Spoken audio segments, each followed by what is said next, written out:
Hello and welcome back. So let's continue looking at graphs and lines. So up next will be parabolas, and parabolas are going to be curved lines. They're no longer straight. Very briefly, we can graph a couple of easy examples. So for instance, if we have y is equal to x squared, if we start plugging in values in here, we can see that 0, 0 will certainly be here. 1 is equal to 1 squared. But also 1 is equal to negative 1 squared. So we get this sort of U-shaped graph.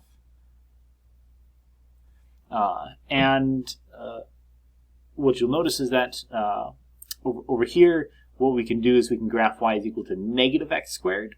And by putting a negative sign in front of this, we're taking all the y values, the height, and making them negative. So we just flip the parabola over. And then we've added 1 to it. So we flip the parabola over, and then by adding 1 to it, we shift all the heights up 1. So now our x-intercept will be here, and we're going to open downward. Not the best at drawing parabolas, but hopefully you can get the picture. The general form for a parabola is y is equal to a times x minus h squared plus k. So hk is the vertex, and the vertex is just going to be the sort of the tip of the parabola, either the bottom or the very top. And a is going to determine if it's positive, it's going to open up. If it's negative, it'll open down. And also a could be something else. It could be 2 or 3, and that's just going to affect how fast it goes up. If it's a really big number, it's going to shoot up really fast. If it's a number that's close to 0, it's going to be a fairly flat parabola. But this is not something that we're going to focus on too much. Maybe later in the semester we'll look at drawing these guys a little bit more. But for the moment, being able to graph some simple ones is good. One thing that will come up a lot are piecewise functions. So piecewise functions more or less go exactly how you might expect. We have f of x is going to be equal to 1 when x is less than negative 1. And f of x is going to be equal to x when x is greater than or equal to negative 1. So in our graph of this, we can break this up into two regions. We can look at when x is less than negative 1 and when x is greater than negative 1. So when x is less than negative 1, well, here's negative 1. Here's where x is equal to negative 1. And when we're less than that, so when we're to the when we're to the left, our function height is just going to be 1. So we're going to look like this. And when x is greater than or equal to negative 1, so when we're to the right of negative 1, our function is just going to be f of x is equal to x. So whatever x is, this is also our height. So we know the line y is equal to x. We'll have a y-intercept of 0 and a slope of 1. So this is what it's going to look like. Now there's a little bit of extra detail that I can add here. First of all, what happens right at negative 1? Well, the top line only applies when x is strictly less than negative 1. And then the bottom line will happen when x is equal to negative 1. So what we'll do is we'll draw a solid dot here to say right at negative 1. We'll have this dot indicate, okay, our function height is going to be negative 1 because that's what x is. However, this line up here, I don't want to get confused, so what I'll do is I'll draw an open dot. And that will mean, and then we'll just extend in both directions, and what this open dot means is that if you get close to negative 1, if you approach negative 1 from the left, we're still at that height. But the instant you get there, nope, we drop down. So this is just a piecewise function. It's got two pieces, and they're on those two areas. So here's an example of another piecewise function. We're not given it in terms of, say, like function values. We're given a graph. So again, it's really important to be able to understand and pick out what the domain is and what the range is. So again, the domain of a function is always what x values can we plug into the function. The x values are located along the x-axis. The height, which will correspond to the range, is along the y-axis. So the domain, what values can we plug in? Well, we will notice that, say, to the left of -2, there is no function over here. So if I try to plug in -3, I'm not going to get anything. So I can plug in all the values between -2 and +2, or sorry, -2 and 0. So if I plug in, let's say, -2, I get this value. If I plug in 0, I get this value, and anything in between. So the domain is going to be at least from -2 up to 0. And again, I can include -2 because I have the solid dot there, and I can include 0, I have a solid dot there. If I plug in 0, I know exactly what I'm getting. But there's a little bit of function over here as well. So I can also plug in values between 2 and 3. But here I have to be careful. I can plug in 3, I can't plug in 2. So I'll use a parenthesis for 2 and a square bracket for 3, meaning that I don't want to include 2, so the open circle is kind of like the parenthesis. I can get close to it, but I can't get to it exactly. 3, so, and I want both of these, so I will take the union. The range, I want to know all of the heights that I can get here. So what are all the possible y values? Well, again, I can get a height of -2 and all the way up to 0 by using this little parabola shape over here. So the range is at least going to be from -2 up to 0. And if I come up here, this is going to be a straight line, so I can get 2 exactly, but I can't get anything around 2. The way that we would denote this is with curly brackets. So this is just going to be 2 by itself. This is not an interval. This is only the 1 point. But again, I can take the union of both of these guys. So for instance, here I'm asking, where is f of x equal to 0? Well, when I look at all the values of x's along here, I can see that there's only one place where the function height is equal to 0, and that is right here at -1. So what values of x would work? Well, only -1. So again, if there's only one value, I use the curly brackets.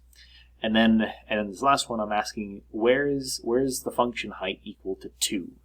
Well, this is where the height is equal to 2, and it's going to be along this little stretch.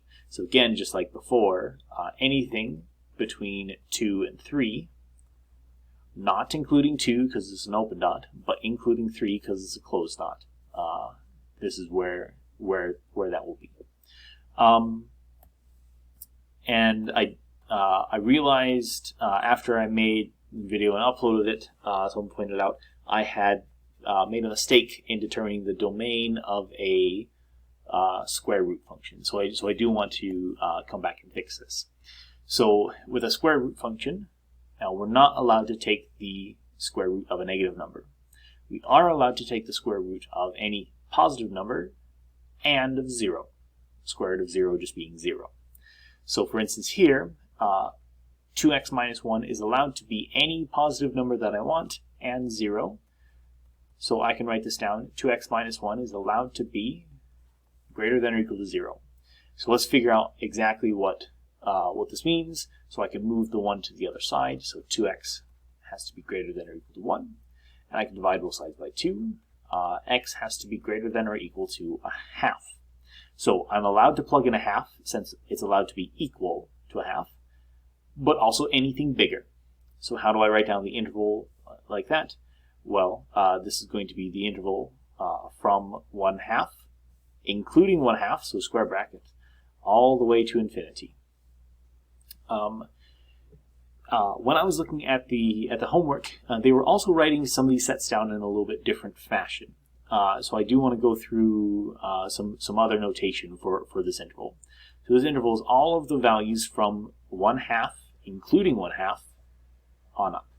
Another way to write this is to use curly brackets like I mentioned before, and this is how. So I'll read out exactly how this works. This is going to be the set of all x's such that x is greater than or equal to 1/2. So this is going to be the set of all x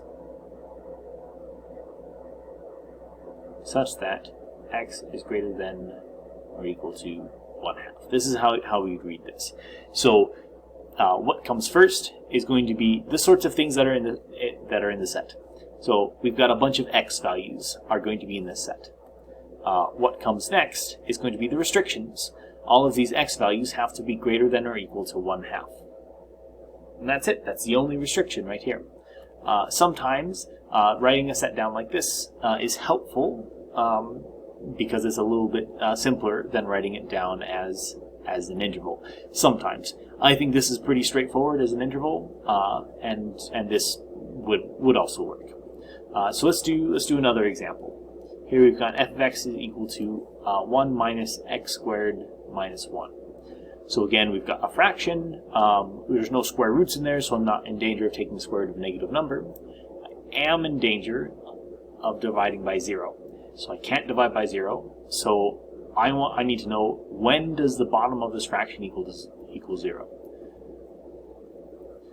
Luckily, this factors pretty nicely. This is going to be x minus 1 times x plus 1. So when is this equal to 0? When x is equal to 1, or when x is equal to minus 1. Okay, so we have to avoid these two numbers. Let me scoot this over for a little bit.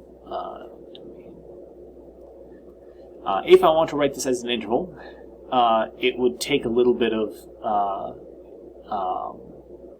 what am I trying to say? It is going to be a little bit long. If I draw this, we've got 0 in the middle, we've got -1, and we've got 1. I just have to avoid -1 and 1. So I can come all the way up to -1. I can go from -1 all the way up to 0, and then I can go from 1 to infinity. So I've got 3 different intervals in here. I've got -infinity up to -1. I've got from -1 up to 1, and I've got from 1 up to infinity. I can't include 1, and I can't include -1. So we've got those 3 intervals that we have to take the union of. This is the time when writing this in the set builder notation is a little bit easier. I want all of the x's such that x isn't -1 and x isn't 1. This is a little bit easier to try to write down and to understand. It's every single value for x, as long as it's not -1 and it's not 1.